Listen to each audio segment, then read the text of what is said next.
The day my son Ethan dropped the bomb. Mom, we're tired of seeing you every day. You need to find another place. I felt the ground disappear beneath my feet. I was standing in the very kitchen where I'd taught him to bake his first cookies, where we'd celebrated every milestone, where his father's laughter still echoed in the quiet moments. This wasn't just bricks and mortar. This was the home I built with my late husband David's insurance money after pancreatic cancer stole him from us. Every corner held memories. The doorway where we marked Ethan's growing height, the window seat where we read bedtime stories, the patio where David proposed to me 45 years ago. Now, my own son wanted to erase me from this tapestry of memories.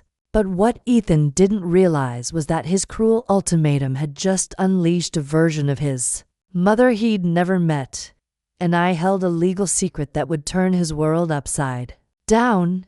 If you've ever felt unappreciated by your own family, do me a kindness, smash that like button and subscribe right now. Ring that bell so you don't miss what happens next, because the twist coming will shock you to your core.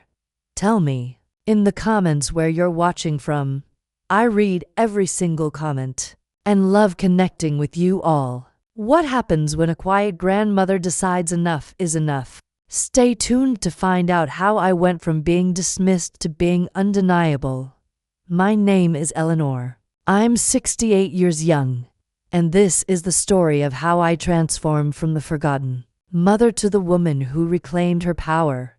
For decades, I believed that maternal love meant endless compromise and silent suffering. But that fateful Tuesday afternoon taught me that sometimes the most powerful revolutions begin in the quietest hearts. The gradual erosion of my place in the family began almost imperceptibly. It started with Sarah, my daughter-in-law, updating my kitchen organization until my favorite spices vanished into opaque containers without labels. Then came the subtle rearranging of furniture that left me bumping into things in my own home. The family photo wall, once filled with generations of memories, slowly transformed into a gallery of impersonal abstract art.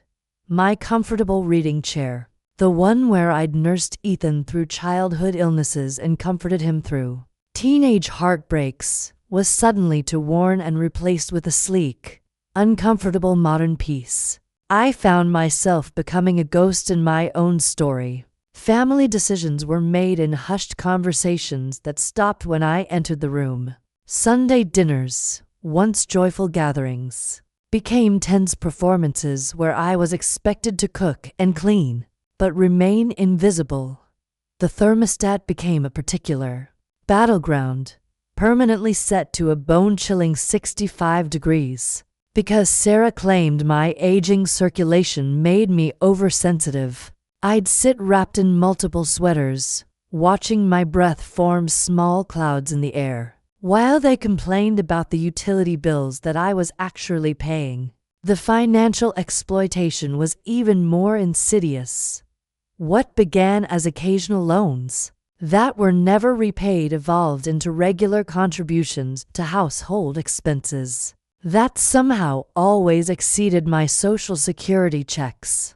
When I mentioned money concerns, Ethan would sigh heavily and say, "Mom, we're letting you live here practically for free." The irony was staggering.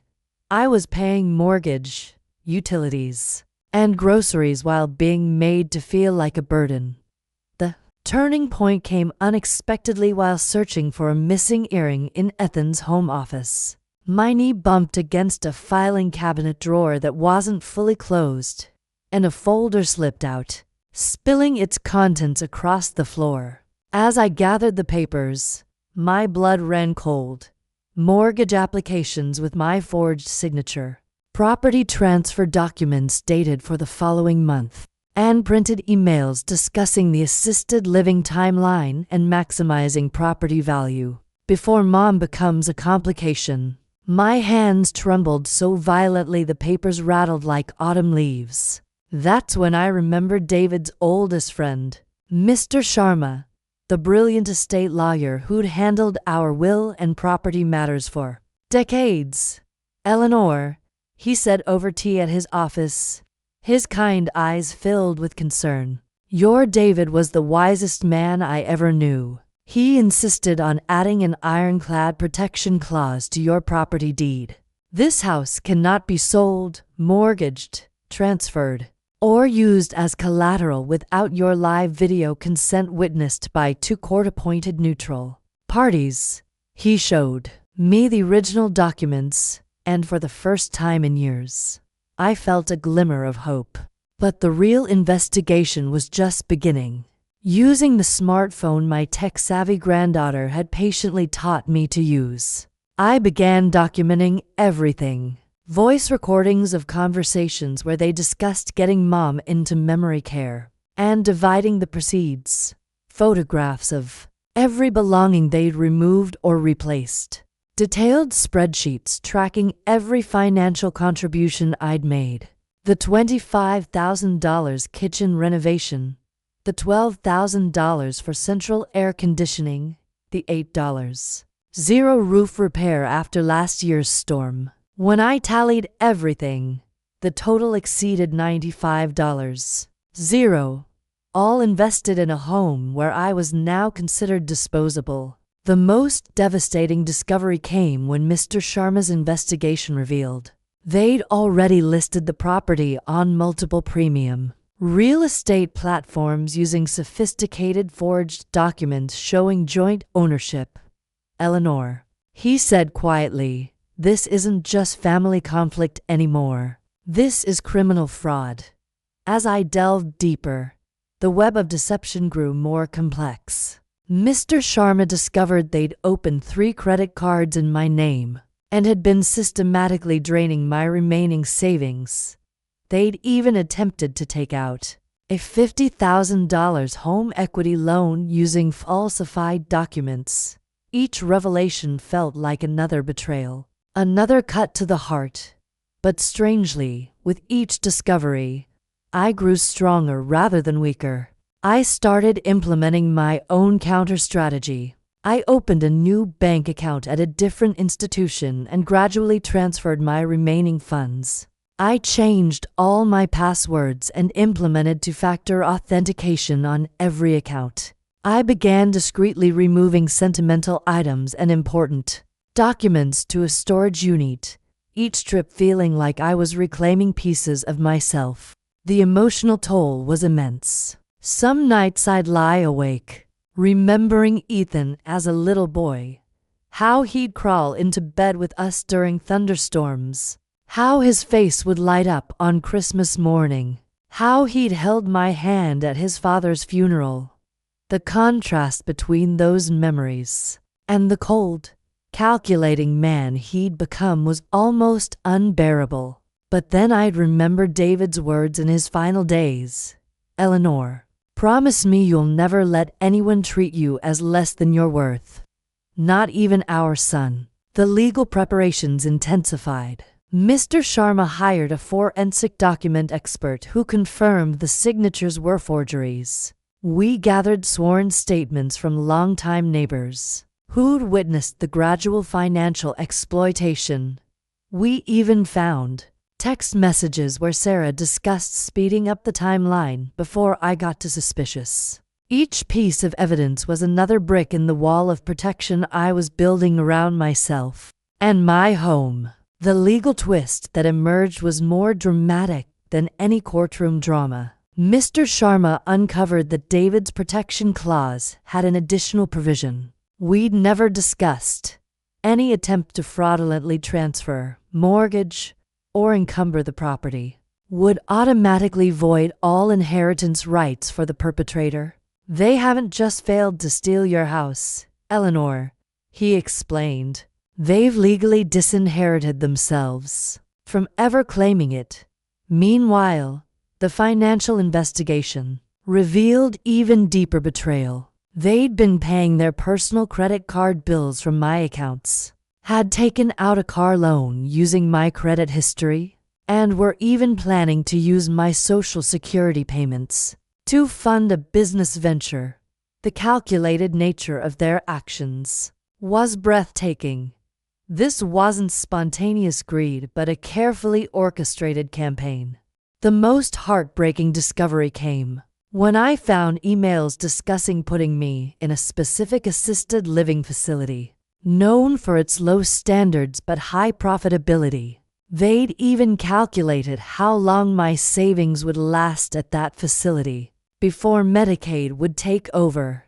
The cold, clinical way they discussed my remaining useful lifespan made me physically ill. But from that sickness emerged a steely resolve. I was no longer fighting just for a house.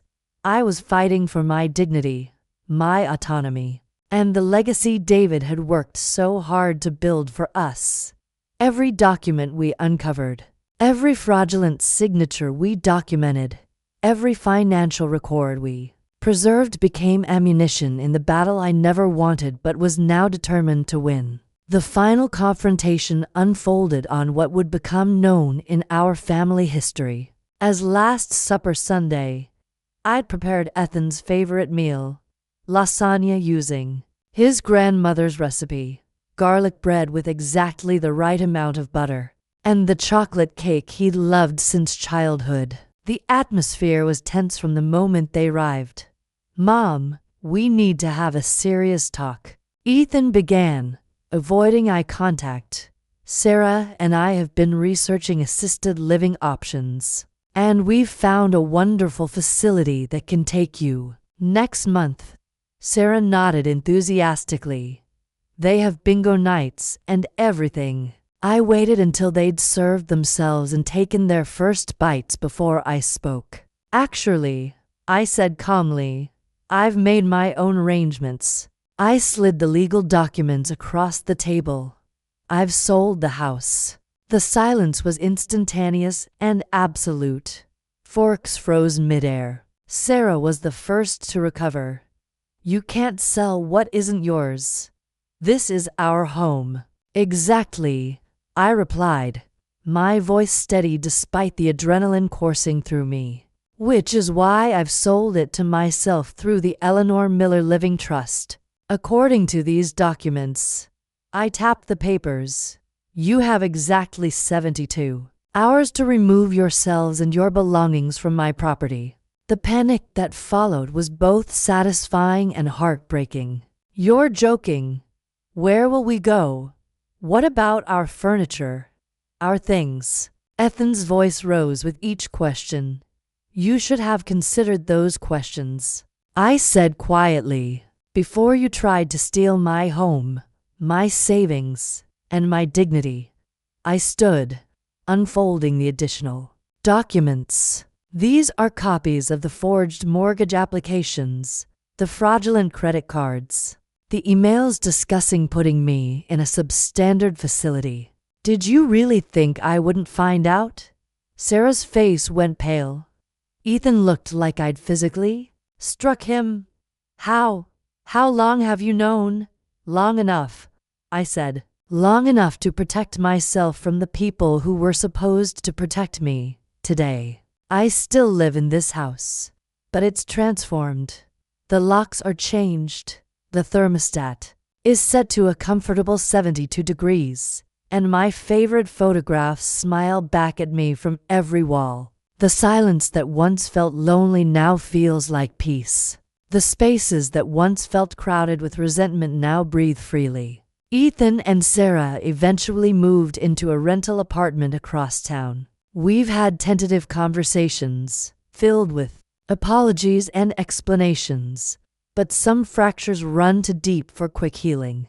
The trust that was broken may never fully repair, but we're learning to build something new from the rubble, something with clearer boundaries and more honest communication. I've learned that being a mother doesn't mean sacrificing yourself on the altar of family harmony. True love sometimes requires saying no to disrespect, to exploitation, to being treated as less than fully human. This house is no longer just a structure of wood and brick. It's become a symbol of my reclaimed identity, my hard-won peace, my refusal to disappear quietly into someone else's narrative.